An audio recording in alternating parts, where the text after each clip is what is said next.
So if you see like 10 years before, there was no much concept of value. Value was, I mean, people just want to sell and they want a sales, but they don't think much about the customer satisfaction, customer market share, and customer related stuff. So there it comes a concept that customer is important. We should give a due care to the customer. Customer should be more than happy the money they paid. They should get a better feel inside, so they should be a satisfied customer. So there, because a satisfied customer it can be a repeated customer, and it can be a word of mouth, and he or she can promote your sales in a passive way. So to remain on the market, a product must provide value to the customer and the profit to the seller. That's the most important thing in value. Now there is no company who can survive without value, giving value in the product and services. You can take example of your iPhone or Samsung or whatever brand you are using. Because you can see that maybe 10 years before, if we go for shopping, if we go for an outing, we need a separate stereo system which sound will give. We need a camera from where we will capture the pictures. We need a audio recording for any other things. If we want videos, we need different. And if you want to put a GPS, you need a mobile. So why these smart devices get really popular? Because they bring radio, television, YouTube, GPS, cameras, pictures, videos, audios, all in one device. So when a customer look around used to look around five different devices, now with this new smartphone devices, they feel really good. So that's why smartphones has grown tremendously, like billion of users are across the globe. And this is only the reason that is called value, because the researchers of these companies, they put value and it becomes really high sales and even the need of the consumers. So every customer assign a value to the product. This is very important because suppose if you went for a food, it's a dinner and it's across the beach, for example. You went there, staff was really nice, but food was not good. Staff was good, place was good, but the food was not good. So once you come out, you will not be a happy customer. So, and maybe you will not go that place again. So they lose you because not having a better quality of food. So on the other hand, maybe because we went for a food. So if the food is good, maybe service was a bit down. So still like food was good. So maybe you will go again. So we need to identify that why customer comes to us.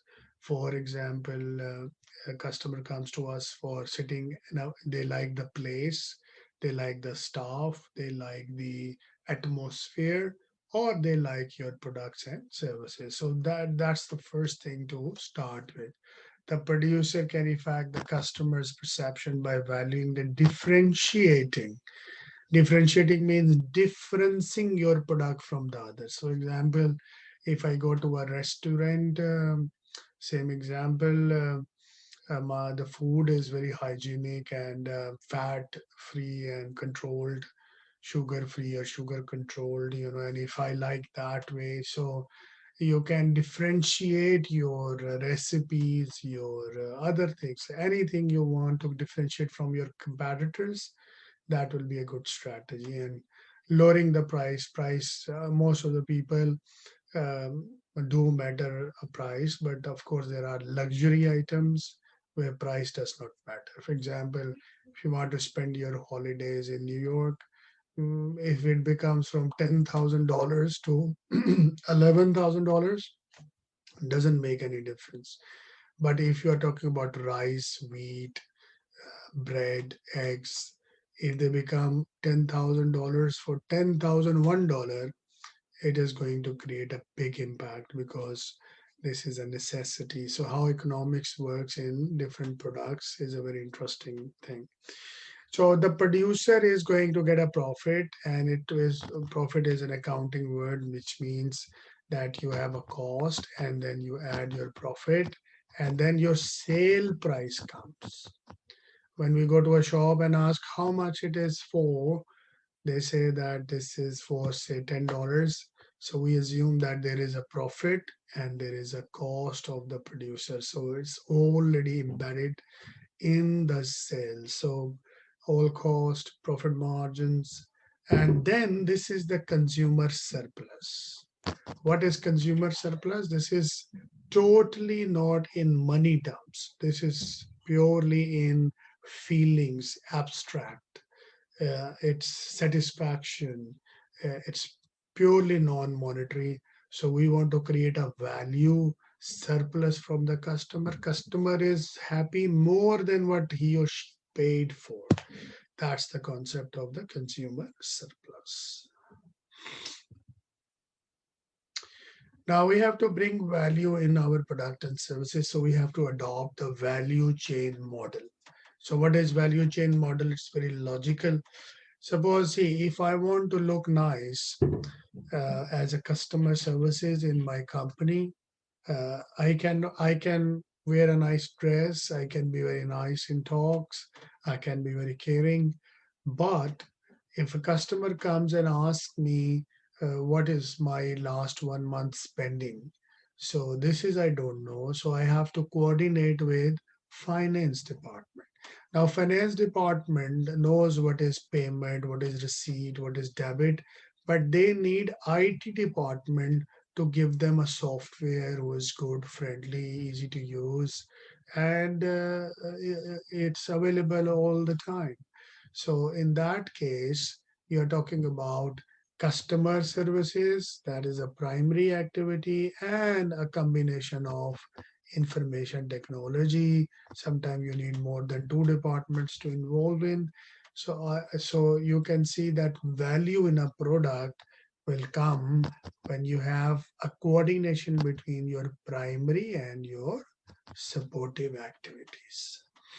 That's the concept. So that's why we learn how to make budgets, how to do costing, how to coordinate with different departments, because coordination, smooth communication, integration of the different departments are really, really important factors in bringing the value. So value chain is a model for depicting the way in which every function in a company adds value to the final product. So finance is giving its value, IT is giving value, legal, R&D, marketing, sales, customer services, manufacturing, product design, research and development, inventory department, maintenance, production department, procurement, supply chain. We need to align them in a way that becomes a perfect combination. If you ever know an organization where people are fighting, they're not happy, different departments are in conflicts, that organizations can't bring value, because value means that the primary activities has to combine with the secondary activities.